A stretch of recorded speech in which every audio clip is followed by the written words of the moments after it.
हितोपदेश अध्याय 3 युवक मानंकु उपदेश। हे मोहर पुत्र, तुम्भे मोहर व्यवस्था पासर नहीं, मात्र तुम्भर हृदय मोहर आज्ञा सबु पालन करू। जेहेतु तद्वारा परमायुर दीर्घता और जीवनर वर्ष संख्या और शांति वृद्धि हेब। दया और सत्यता तुम्भकु परित्याग न करू। आपणा कंठरे उभयकु बांध और आपणा चित्तरूप पटारे लेखि रख। ताहा कले तुम्भे परमेश्वर और मनुष्य दृष्टि रे अनुग्रह और सुविवेचना लाभ करिव। तुम्भे सर्वांतकरण सहित सदाप्रभुंक ठारे विश्वास कर और निज सुविवेचनारे आउजी पड़ नाही। आपणार सबु गतिरे ताहांकु स्वीकार कर, तहिरे से तुम्भर पथ सबु सरल करिवे। तुम्भे आपणा दृष्टि रे ज्ञानवान हुओ नाही। सदाप्रभुंकु भय कर और मंदतारो विमुख हुओ। ताहा तुम्भ नाभिदेशर स्वास्थ्य और अस्थिर मजा हेब। तुम्भे आपणा धनरे और समस्त आयर प्रथम फल रे सदाप्रभुंकर समादर कर।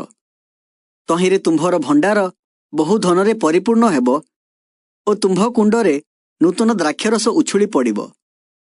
हे मोहर पुत्र, सदाप्रभुंको अनुशासन तुच्छ कर नाही और ताहांको शासनरे क्लांत हुओ नाही।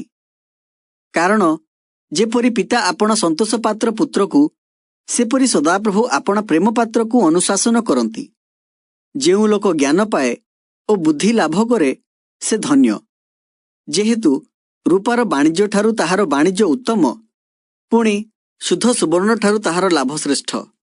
ताहा मुक्ता ठारू अधिक मूल्यवान, पुणी तुम्भर कौनसी इष्ट वस्तु ताहार तुल्य हेबाकु योग्य नुहे।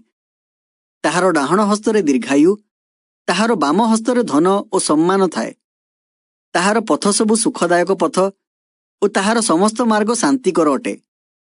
जेउ माने ताहार आश्रय नियंती, सेमानक प्रति से जीवनदायक वृक्ष स्वरूप। जेउ लोक ताहा धरी रखे से धन्य।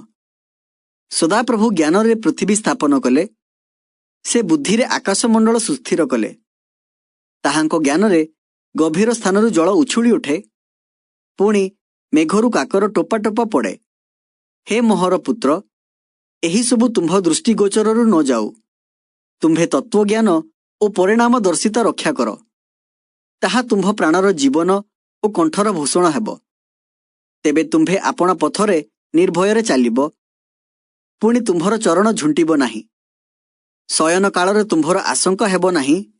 हाँ, तुम्भे शयन करिब और तुम्भर निद्रा सुखजनक हेब। हठात उत्पन्न आशंका को कियो बा दुष्टमानंक उपस्थित विनाश को भय कर नाही। जेहेतु सदाप्रभु तुम्भर विश्वास भूमि हेबे, से तुम्भर पाद फांदरु रक्षा करिवे।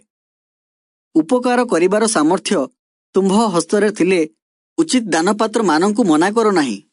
आपणा निकटरे द्रव्य थिले जाओ, पुनर्बार आस, आम्भे काली दबा, एहा तुम्भ प्रतिवासी को कुह नाही। तुम्भ प्रतिवासी तुम्भ निकटरे निर्भୟରେ बास करिबारु ताहार विरुद्धरे अनिष्ट चिंता कर नाही। मनुष्य तुम्भर क्षति न कले अकारणरे ताहा सहित विरोध कर नाही। उपद्रवी प्रति ईर्षा कर नाही, पुणी ताहार कौनसी पथ मनोनीत कर नाही। कारण खळ लोक सदाप्रभुंकर घृणा पात्र, मात्र सरलाचारी मानंक संगे ताहांकर मित्रालाप थाए। पापी मानक गृहरे सदाप्रभुंकर अभिशाप थाए, मात्र से धार्मिक मानक निवास को आशीर्वाद करती। यद्यपि से निंदक मानक निंदा करती, तथापि से नम्र लोक मानक अनुग्रह प्रदान करती। ज्ञानवान लोके सम्मानर अधिकारी हेबे, मात्र लज्जा अज्ञान मानक उन्नति हेबो।